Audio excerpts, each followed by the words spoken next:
morning, good afternoon, good evening, wherever you are. This is your boy Down Savant. We're here with another exclusive interview with my main man, 50 Grand, all the way from New Jersey, Hackensack City. My man, DJ Barry B. Man, how you doing, bro? I'm doing fine, Don. You know, I can't complain, man. Had a long ride down here, but Oh yeah, bro. I appreciate you for pulling up. I didn't want to call you. I needed you in person.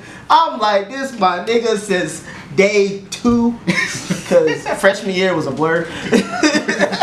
Freshman year was a blur, so I didn't see this man alive. But still, this is the man I came up with.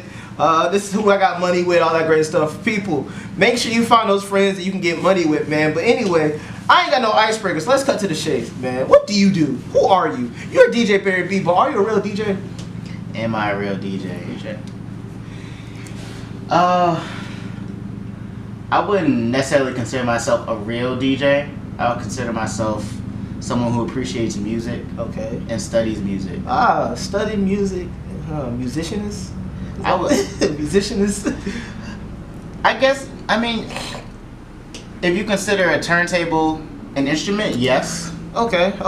Then I guess you can consider me a musicianist, or a musician, whatever is the proper term. But ultimately, I really just love music, and I love playing good music. Like, I'm the type of person who loves like a good backyard party. Like, I take DJing in a lounge, like a real laid back R&B lounge, over club any day. Any day? That's any day.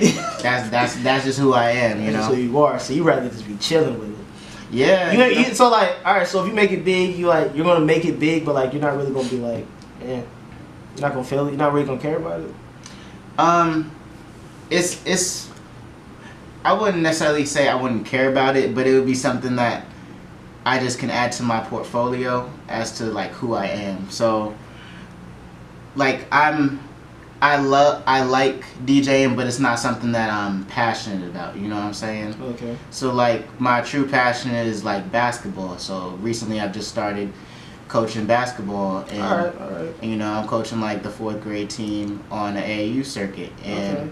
You travel with them? I do, yeah. Okay. We have our first game actually this upcoming Sunday. You know? Ooh, who getting buckets? Yo, they all better get buckets. You know, I will sit all them down. You gonna jump in, coach? Yeah, I'm gonna jump in. 5-on-1? I'm smack one of the 4th graders trying to play D on me. What you talking about? No, but seriously, I don't take DJing as seriously as I should. I guess because when I first started DJing, I only looked to it as a hobby. Okay.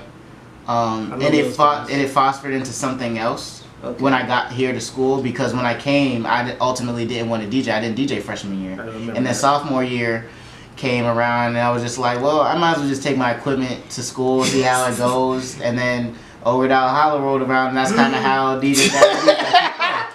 Bro, OD Holla that's a legendary day. I gotta find that picture. That was a day, man. That's how we came up together, bro. Have you touched your 1200s yet, man? You are real DJs. They get the Rain mixer, the 1200.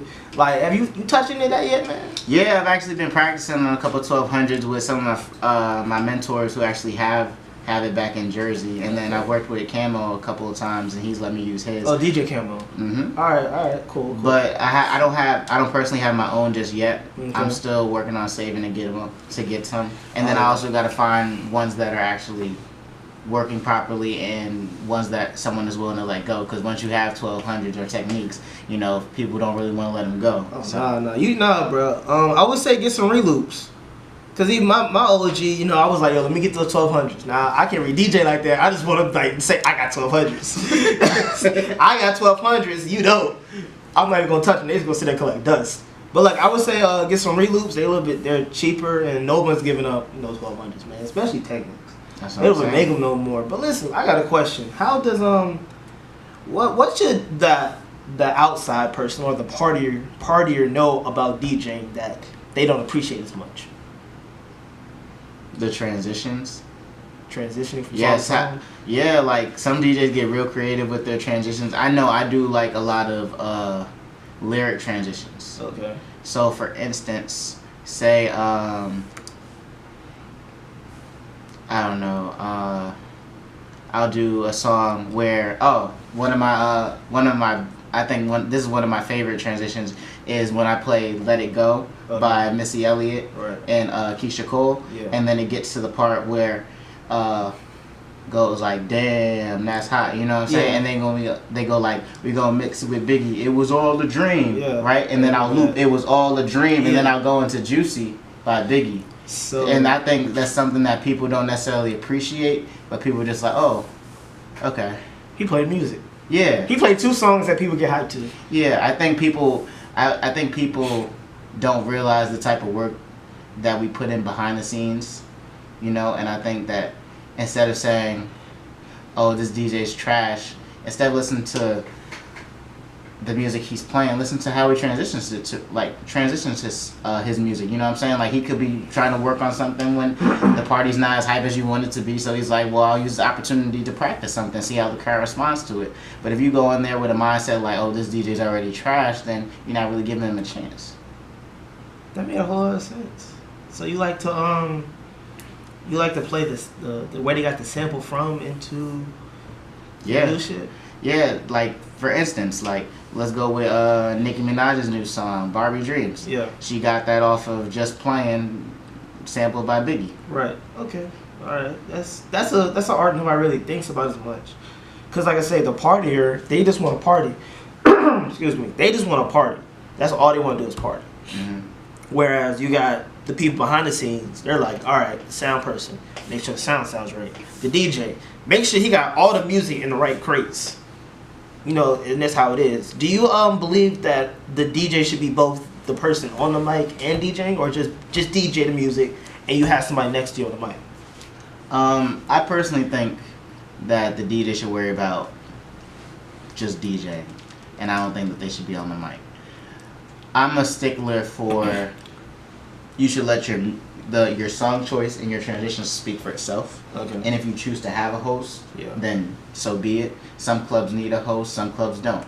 Yeah. You know, there are a lot of clubs in New York where I've been to, where I've DJed in, or even New Jersey, where the stigma is you don't need to talk on the mic. The talking on the mic isn't essential. It's not something that you necessarily need to make a party poppin'. Everybody's there to listen to the music.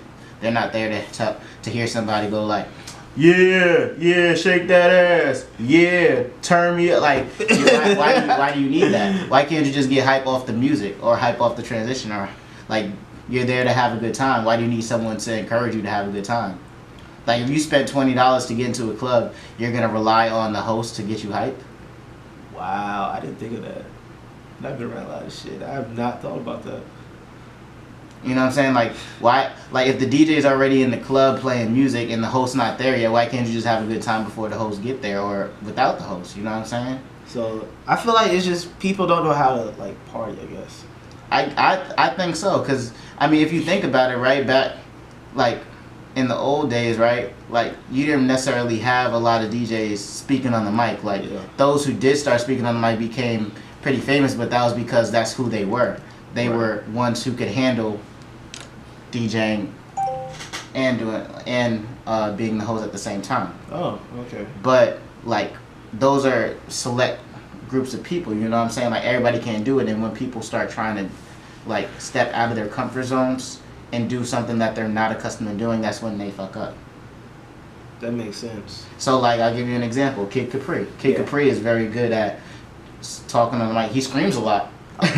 But he's especially in Big L's album. Yes, just screamed. he talks a lot, but he also has the technical background to back it up. You know what I'm saying? A lot of people who are trying to be on the mic don't even have that technical background to say that they're a great DJ.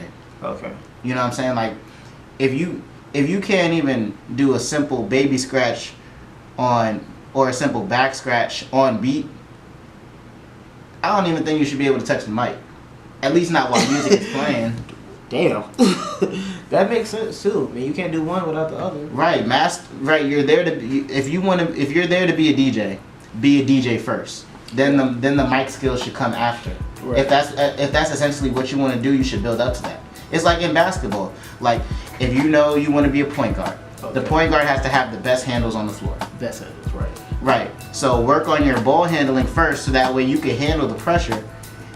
And After that, then you work on your shot. Right. So Right, master ball handling, then shot. So DJing, master DJing, Yeah. then worry about touching the mic. If you do it backwards, then you're likely to just be horrible altogether. Because you don't know what to say on the